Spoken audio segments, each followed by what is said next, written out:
एक तरफ काठमांडू की सड़कें खून से लाल हैं तो दूसरी तरफ युवाओं की चीखें आसमान छू रही हैं। एक तरफ युवाओं के फैसले को लेकर सवाल उठ रहे हैं कि क्या पूर्व प्रधानमंत्री की पत्नी को मारना सही था। ये सवाल उठ रहे हैं कि मंत्रियों को नंगा कर मारना सही था, संसद भवन, राष्ट्रपति भवन, प्रधानमंत्री आवास को जलाना सही था। तो दूसरी तरफ उनकी वीर गाथाएं सुनाई जा रही हैं। यह कहा जा रहा है कि इतिहास की यह पहली क्रांति है जहां बिना किसी नेता के जेनजी ने सत्ता को हटा कर रख दिया। 36-38 घंटों में सरकार बदल कर रख दिया। सोशल मीडिया पर मीम्स और वीडियोस डालने वाली जेनजी आज क्रांति का प्रतीक बन चुकी है। दुनिया में कई जगह युवाओं को इंस्पायर कर रही है। वो सरकार जो सोशल मीडिया को बैन करके इन्हें कमजोर कर रही थी, जेनजी उसे सत्ता से ही उखाड़ फेंकती है। 38 घंटों के अंदर प्रधानमंत्री कुर्सी गर्त में समा जाती है। लेकिन सवाल यह है कि वो आंदोलन जो शांतिपूर्ण तरीके से शुरू हुआ था, वो कैसे असाधारण विद्रोह में तब्दील हो गया? क्या वजह रही? ये सवाल बड़ा महत्वपूर्ण है, क्योंकि जब आप जड़ में जाएंगे तो आपको दिखाई पड़ेगा कि वो जेनजी जो हाथों में तख्तियां लेकर प्रोटेस्ट कर रहे थे, वो जो कह रहे थे कि सोशल मीडिया को बैन ना कीजिए, वो आज उग्र थे। उनका गुस्सा उग्र था। और ये गुस्सा यूं ही नहीं था। ये 38 घंटे में जो सरकार बदली है, ये यूं ही नहीं है। इसमें भ्रष्टाचार भी है, बेरोजगारी भी है, भाई भतीजावाद भी है, जेनजी की खूनी जंग भी है। और ये सब मिलाकर उस नेपाल को जो कभी शांति का प्रतीक था, आज अस्थिरता में डाल दिया। नेपाल क्यों जला, कैसे जला, इसे अगर आपको समझना है तो 4 सितंबर से कहानी शुरू करना पड़ेगा, जब एक बैंड ने चिंगारी जलाई थी, बाद में जिसे पुलिस की गोलियों ने आग में तब्दील कर दिया। एक ऐसी आग जो आज नेपाल के हर जिले में जल रही है। एक ऐसी आग जिसमें झुलसकर पूर्व प्रधानमंत्री की पत्नी मर चुकी है। एक ऐसी आग जिसमें झुलसकर सारी सरकार बाहर हो चुकी है। और एक ऐसी आग जिसने नेपाल को अस्थिरता के दौर में डाल दिया है। इस कहानी को शुरू से शुरू करते हैं और ये समझते हैं कि नेपाल में जो बच्चे शांतिपूर्ण प्रदर्शन कर रहे थे, वो गुस्से में आकर अपने ही देश की संपत्ति को नुकसान क्यों पहुंचाने लगे। कहानी 4 सितंबर से शुरू होती है।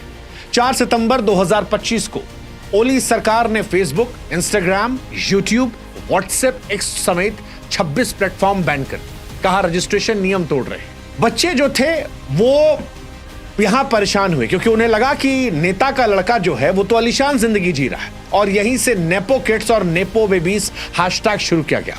नेपाल की आबादी में जो लाखों करोड़ों बच्चे थे, वो सड़कों पर उतर आए, स्कूल यूनिफॉर्म में उतरे, हाथों में किताब थी, नारे लगाते। शांतिपूर्ण प्रदर्शन था। वो मांग कर रहे थे कि उनकी बात मान ली जाए। शुरुआत में आंदोलन में कॉलेज के बच्चे किताब का बैनर लेकर थे, भ्रष्टाचार और नेपोटिज्म को लेकर आवाज उठा रहे थे। लेकिन सत्ता कई बार अंधकार में चली जाती है, सत्ता अभिमान में चली जाती है, सत्ता को लोगों से कनेक्शन खत्म हो जाता है। और नेपाल में भी यही हुआ। नेपाल की सरकार अपने ही बच्चों को दुश्मन समझने लगी। नेपाल की सरकार ये भूल गई कि ये उनके बच्चे हैं, उनके मुल्क के बच्चे हैं। और 8 सितंबर को पुलिस ने काठमांडू में इन बच्चों पर गोलियां चला दी। 20 बच्चे मारे गए, 300 से ज्यादा घायल हुए।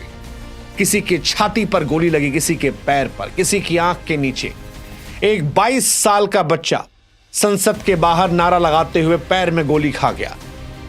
एक और वीडियो आया जिसमें बच्चे कह रहे थे कि छाती पर गोली खाई, ये नेपाल का खून है। एक जूता दिखाई पड़ा जो खून से सना हुआ था, मृत छात्र का, सोशल मीडिया पर वायरल हुआ। लोगों ने हैशटैग चलाया ब्लडी शू नेपाल। और यह हैशटैग, ये तस्वीरें दुनिया भर में ट्रेंड की। ये वो तस्वीर थी जिसने नेपाल के लोगों के मन में गुस्सा भर दिया। ये वो तस्वीर थी जिसने दुनिया को दिखाया कि नेपाल की सरकार ने कैसे नेपाली बच्चों के साथ दमन किया। ये वो तस्वीर थी जिसके बाद इन बच्चों ने शांतिपूर्ण प्रदर्शन को छोड़ दिया। और फिर जो कुछ हुआ वो दुर्भाग्यपूर्ण था। राजीव गांधी साहब ने एक बार इंदिरा गांधी जी की मौत के बाद कहा था कि जब बड़ा पेड़ गिरता है तो धरती हिलती रहती है। 20 बच्चों की मौत हुई थी। ये बच्चे अपना आपा खो बैठे और फिर फायरिंग का आदेश देने वाले डीजीपी को प्रदर्शनकारियों ने मार दिया। वो मीडिया चैनल जो बच्चों के हित की बात नहीं दिखा रहे थे, जो सरकार के भोंपू बने बैठे थे, उन चैनलों पर हमला कर दिया गया। टीवी स्टेशन को आग लगा दिया गया, मंत्रियों को निशाना बना दिया गया। नेपाल के वित्त मंत्री विष्णु पौडेल को गली में पीटा गया, दौड़ा दौड़ा कर, कच्छा पहन के उनका वीडियो वायरल हो रहा है। नेपाल के ऊर्जा मंत्री दीपक खड़का के घर से लाखों रुपए हवा में उड़ा दिए गए। पूर्व पीएम शेर बहादुर देवबा और उनकी पत्नी पर हमला हुआ, पत्नी झुलसकर मर गई। शांतिपूर्ण प्रदर्शन जो था वो खूनी क्रांति में तब्दील हो गया। हालांकि यह सब रुक सकता था अगर नेपाल के प्रधानमंत्री अपनी कुर्सी से मुंह छोड़ देते, क्योंकि सबको पता था कि जब बच्चों पर गोलियां चली तब प्रदर्शन उग्र हो गया था। नेपाल के प्रधानमंत्री चाहते तो आज ये घटनाएं रुक सकती थी, क्योंकि नेपाल जब जल रहा था तब भी ओली कुर्सी का मुंह पकड़े बैठे थे, कुर्सी नहीं छोड़ रहे थे। 20 मौत के बाद भी जिद थी। इस्तीफे से पहले सेना से सुरक्षा मांगी, हालांकि फिर सेना ने कहा कि पहले कुर्सी छोड़ो। ओली के घर पर हमला हुआ तो वो तो हेलीकॉप्टर से भाग गए, शायद दुबई भाग गए। उनका सियासी सफर 14 साल की उम्र से शुरू हुआ था। कभी राजशाही के खिलाफ आंदोलन, कम्युनिस्ट पार्टी, जेल जाना, 10 साल में 4 बार प्रधानमंत्री, हालांकि कार्यकाल कभी पूरा नहीं कर पाए। चीन के करीबी आधा दर्जन मंत्री का भी इस्तीफा हुआ। लेकिन इन सब के बीच में नेपाल जलता रहा। और नेपाल जला क्यों? क्योंकि वो गोली मारी गई थी।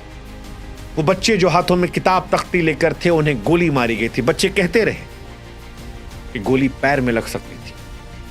अगर मारना ही था, दूसरे तरीके अपनाए जा सकते थे, पानी की बौछार का इस्तेमाल था, लेकिन बच्चों को मारने कदम नेपाल ने उठाया। फिर बच्चों ने नेपाल को तबाह कर दिया। 13 एकड़ का राष्ट्रपति भवन कब्जे में लिया गया, सुरक्षा बलों से हथियार छीन लिए गए, घर फूंक दिया गया। पीएम हाउस जो था, ओली का घर, संसद, सब आग के हवाले कर दिया गया। सुप्रीम कोर्ट आग के हवाले कर दिया गया। एयरपोर्ट बंद है, ट्रांसपोर्ट ठप है, कर्फ्यू लगा है। ये कहा जा रहा है कि आर्थिक नुकसान जो है अरबों में है, लेकिन इन सबसे ऊपर ये सब तो दोबारा भी ठीक हो जाएगा। वो 20 निर्दोष जिंदगियां कहां से आएंगी? अस्पताल घायलों से भरे हैं, पर्यटन व्यवस्था ठप है और युवा कह रहे हैं कि सत्ता को बदलने की कीमत है। हालांकि गोली के साथ साथ कहानी और भी आती है, भाई भतीजावाद की, नेपो किड्स की। नेपाल में बीते कई समय चल रहा है कि नेपाल में नेताओं के बच्चे मौज काट रहे हैं। सोशल मीडिया पर दिखाई पड़ता है, प्राइवेट जेट में घूमते हैं, विदेशी कारों में चलते हैं, महंगे वेकेशन जाते हैं। नेपो किड, नेपो बेबी, ये लगातार ट्रेंड हो रहे थे। 20 अमीरों के पास संपत्तियां हैं, 56%। युवा चिल्लाए कि हमारे टैक्स पर ये मौज काटते हैं, और यहीं से कहानी पलट गई। भ्रष्टाचार जो था उसमें आग में घी का काम कर गया। ट्रांसपेरेंसी थी नहीं। नेपाल जो है वो दक्षिण एशिया का सबसे भ्रष्ट देश है।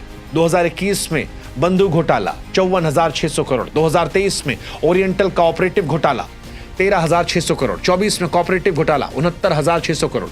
ओली पर भी चीनी डील से कमाई करने का आरोप लगा, और युवाओं ने यही कहा, बहुत हुआ सम्मान।